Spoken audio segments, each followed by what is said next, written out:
Hello everybody, hi I am Prateek Dua and I am back with another video. अगर आपने past में मेरी कुछ रीसेंट वीडियोस देखी होंगी, आपको पता चला होगा दैट आई विजिटेड अंडमान। क्योंकि मेरी मेमोरी अभी काफ़ी हद तक फ्रेश है, तो मैंने सोचा कि इस पे क्यों ना वीडियो बनाई जाए। क्योंकि यूजुअली मैं जगहों के नाम बहुत ज़्यादा भूल जाता हूँ, तो मैंने सोचा अभी मेमोरी फ्रेश है तो इसका फ़ायदा उठा के वीडियो बना के मैं आपकी हेल्प कर सकूँ in helping you plan your trip for Andaman. कुछ हार्श रियलिटीज़ भी मैं आपके सामने लेकर आऊँगा, सो दैट अगर आपको अंडमान जाना है आपके लिए वो ईजी हो जाएगा। मेरा एक पॉइंट नंबर 2 है which is very very important, जो usually people don't talk about and I thought that I should bring it up, and वो आपको हेल्प करेगा in planning your trip in a better way. तो start करते हैं without wasting any further time.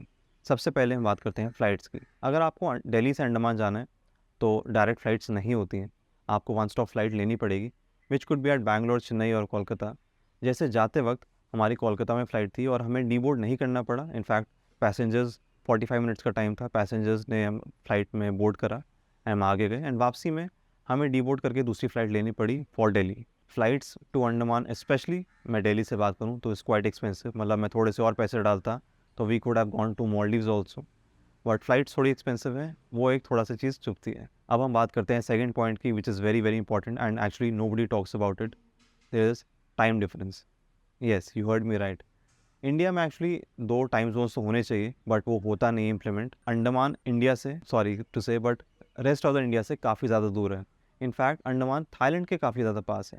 मतलब अगर pilot आधा घंटा फ्लाइट और आगे ले जाता तो we could have reach Thailand also. इसलिए there is a lot of time difference that we felt.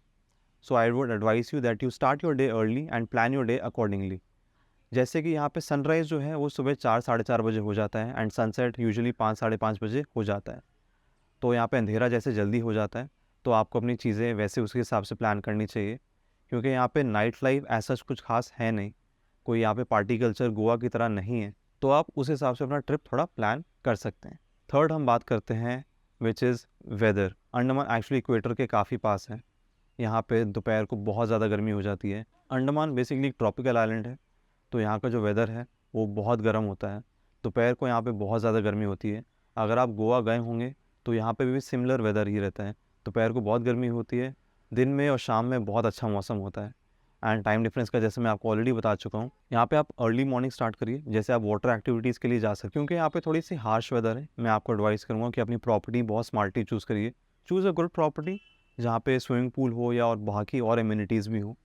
क्योंकि यहाँ पे दोपहर को बहुत ज़्यादा गर्मी हो जाती है, तो आप अपना टाइम रिजॉर्ट में स्पेंड करें या आप कोई अच्छे कैफ़े में जाके टाइम स्पेंड करें। एक चीज़ अंडमान की बहुत अच्छी है कि जैसे गोवा की तरह आप यहाँ पे स्कूटी रेंट कर सकते हैं, जो 500 रुपीज़ में आपको मिल जाती है, और आप अपने आप ये ट्रॉपिकल आइलैंड एक्सप्लोर कर सकते हैं, which is going to be a very beautiful experience. अगले पॉइंट पे आते हैं which is cost. Andaman relatively expensive है। अंडमान में अपनी कोई इंडस्ट्री नहीं है, सब कुछ बाहर से आता है, जैसे कि मालदीव्स में होता है। तो यहाँ पे चीज़ें काफ़ी एक्सपेंसिव होती हैं। जैसे दिल्ली में अगर हम एक चीज़ 50 रुपये की लेते हैं, वो सेम चीज़ वहाँ पे आपको 100 रुपये की मिलेगी।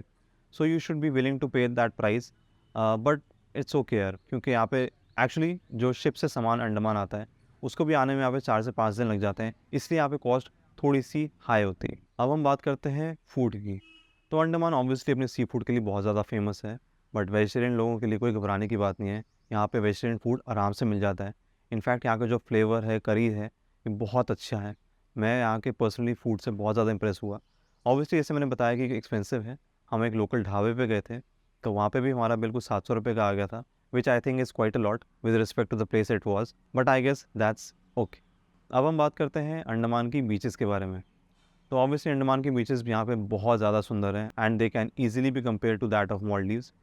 कुछ बीचेस में पानी आपको एकदम ब्लू मिलेगा, कुछ बीचेस में पानी एकदम ग्रीन मिलेगा, बट यहाँ का पानी बिल्कुल क्लियर है। इनफैक्ट जब आप यहाँ पे बोट से जाते हैं या कायाक से जाते हैं तो आपको काफ़ी हद तक नीचे चीज़ें दिखाई देती हैं with respect to the marine life and the coral life. तो यहाँ पे पानी बहुत ज़्यादा साफ़ है।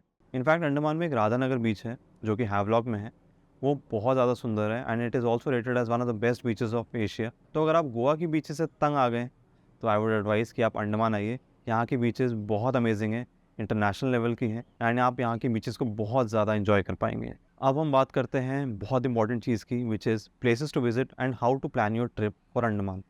तो देखो यार, अंडमान में बेसिकली एक ही एयरपोर्ट है which is at Port Blair and it is also the capital of Andaman. तो आप जब पोर्ट ब्लेयर पे आते हैं, आप अपना पूरा ट्रिप घूमने के बाद आपको अल्टीमेटली वापस पोर्ट ब्लेयर आना पड़ता है। तो मैं आपको एडवाइस करूँगा कि आप यहाँ पे ज़्यादा टाइम स्पेंड ना करें and you spend more time in Havelock and Neil island, जिसके बारे में मैं थोड़ी देर बाद बात करूँगा। तो जब आप पोर्ट ब्लेयर आएँ, मैं आपको एडवाइस करूँगा कि आप अर्ली मॉर्निंग फ़्लाइट से आएँ। आप यहाँ पे अपनी थोड़ी देर अपने रिज़ॉर्ट में चिल करें। उसके बाद आप एक ट्रिप होता है रॉस आइलैंड और नॉर्थ आइलैंड का। तो रॉस आइलैंड में बेसिकली ब्रिटिशर्स का आर्टिफैक्ट्स आपको मिल जाएँगे, क्योंकि that used to be the headquarter of britishers in Andaman. तो ब्रिटिशर्स के आर्टिफैक्ट्स के अलावा यहाँ पे आपको काफ़ी सारे डियर्स मिलेंगे, जिनको आप पेट भी कर सकते हैं, आप इनको खाने को भी दे सकते हैं अंडर द गाइड सुपरविजन। तो अगर आपको वाटर एक्टिविटीज़ नहीं करनी है नॉर्थ आइलैंड में and you planning to do it in Havelock and Neil island, तो मैं आपको एडवाइस करूँगा कि अपना ट्रिप सिर्फ रॉस आइलैंड तक रखें, क्योंकि जैसे मैंने पहले बताया, यहाँ पे बहुत ज़्यादा गर्मी होती है, आपकी हालत ख़राब हो जाएगी नॉर्थ आइलैंड में, क्योंकि यहाँ पे एक्चुअली ग्रुप टूर होता है और जब पूरा ग्रुप का सारी एक्टिविटीज़ ख़त्म होती है उसके बाद ही आप वापस जाते हैं, जो कि हमारा भी वहाँ पे जाके थोड़ा कटा था। तो मैं ये नहीं चाहूँगा कि आपके साथ भी वो चीज़ हो। तो अगर आपको वाटर एक्टिविटीज़ नहीं करनी है, स्किप नॉर्थ आइलैंड। इनफैक्ट वहाँ पे पोर्ट ब्लेयर में एक बाराटांग करके जगह है, which is a full day trip, जहाँ पे काफ़ी हद तक ट्रैक है एंड उसके बाद लाइमस्टोन केव्स होते हैं।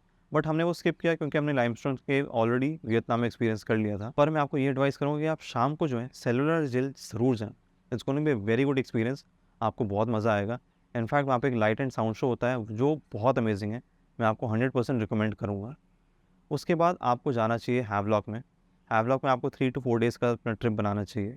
वहाँ बेसिकली 3 मेन बीचेज़ हैं, जो कि हैं elephant beach, Radhanagar beach and काला पत्थर बीच। काला पत्थर बीच अपने सनराइज़ के लिए बहुत ज़्यादा फेमस है एंड राधानगर अपने सनसेट के लिए। हर बीच के अपना फ्लेवर है, अपना मज़ा है और आप ये बीचेस बहुत ज़्यादा एंजॉय करेंगे।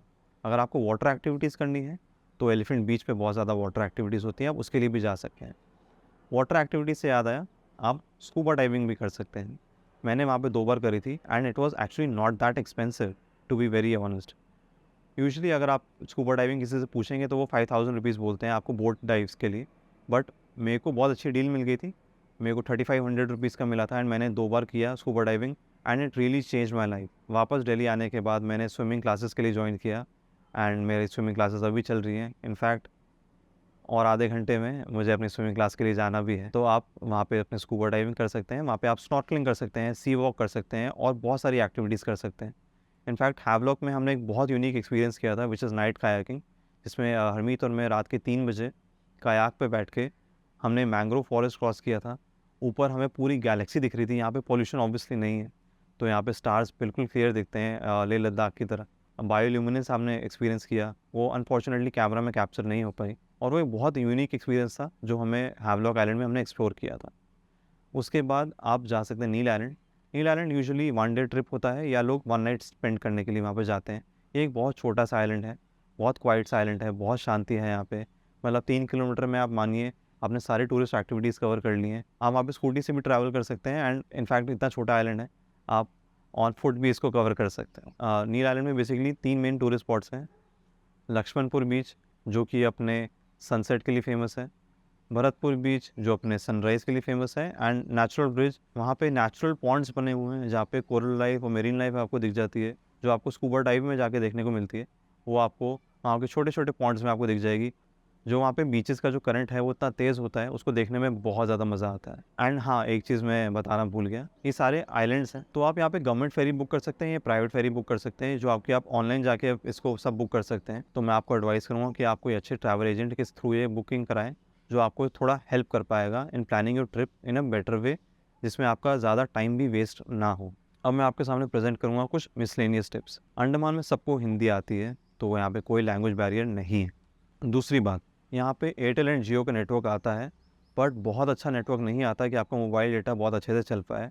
इनफैक्ट यहाँ के रिजॉर्ट्स एंड होटल में भी आपको इंटरनेट बहुत तेज़ नहीं मिलेगा, तो आपको कैश कैरी करना चाहिए, क्योंकि यहाँ पे गूगल पे, पेटीएम शायद ना चले, क्योंकि मोबाइल डेटा यहाँ पे बहुत अच्छा नहीं काम करता। पूरे अंडमान में आपको 1 लीटर की पानी की बॉटल नहीं मिलेगी, ताकि लोग यहाँ पे गंद ना फैलाएँ, ओशन में कुछ बॉटल्स ना फेंकें। तो carry your own water bottle, जो आप अपने साथ रिफ़िल बार-बार कर सकते हैं, क्योंकि यहाँ पे गर्मी बहुत है और मुझे तो वैसे भी बहुत ज़्यादा गर्मी लगती है। इनफैक्ट शूटिंग करते हुए भी मुझे इस समय गर्मी लग रही है। तो इसी के साथ मैं वीडियो रैप अप करूँगा। I hope I convinced you to visit Andaman. तो बस मैं आपको ये कहूँगा कि please like the video, subscribe to my YouTube channel and share the video with your friends जिनके साथ आप अंडमान जाने का प्लान कर रहे हैं। This is Prateek Dua and thank you so much for watching.